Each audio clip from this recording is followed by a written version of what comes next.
Quand Bino a eu 3 ans, sa maman a décidé qu'il irait dans une école internationale du Timor oriental. Une école internationale ne ressemble pas à une école publique ordinaire. L'école publique ne coûte rien dans ce pays et les enseignants parlent portugais.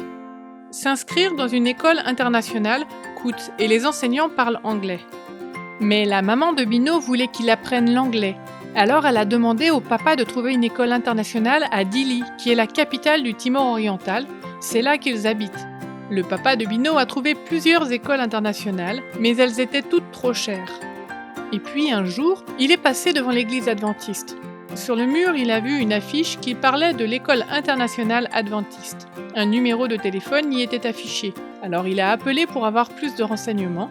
À sa grande joie, il a appris que le prix de l'écolage lui permettrait d'inscrire Bino. Les parents de Bino n'étaient pas adventistes, mais ils en avaient entendu parler auparavant car l'oncle de la maman était adventiste. Bino est allé à l'école et a rapidement commencé à apprendre l'anglais. Puis, grâce à lui, sa maman aussi. Chaque jour, quand Bino revenait de l'école, elle lui demandait de lui apprendre les mots qu'il avait lui-même appris. « Hello !» disait Bino. « Hello !» répondait sa maman. « Goodbye !» disait Bino. « Goodbye !» répétait sa maman. Les semaines et les mois passant, les leçons d'anglais sont devenues plus compliquées.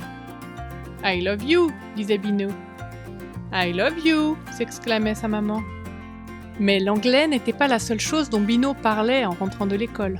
Chaque jour, il entendait le maître raconter les histoires de la Bible. Alors, il racontait David et Goliath, Jonas et le grand poisson, et Jésus et le garçon dont le repas avait nourri 5000 personnes. Sa maman aimait entendre son petit garçon lui raconter ces histoires. Les parents de Bino ont commencé à lire la Bible. Parfois, ils avaient des questions à poser au sujet de ceux qu'ils lisaient. Aussi ont-ils demandé au pasteur de l'église adventiste qui se trouvait près de l'école de Bino, ainsi qu'à un missionnaire américain qui vivait sur l'île. Le pasteur et ce missionnaire rendaient régulièrement visite aux parents de Bino. Et un jour, ils se sont fait baptiser et se sont joints à l'église adventiste.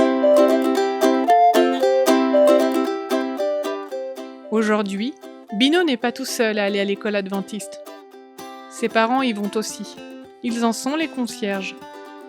Grâce à l'école, toute la famille parle l'anglais maintenant, mais le plus important, c'est qu'ils aiment Jésus de tout leur cœur. Il y a quelques années, une partie des offrandes du 13e sabbat a permis d'ouvrir l'école adventiste de Dili.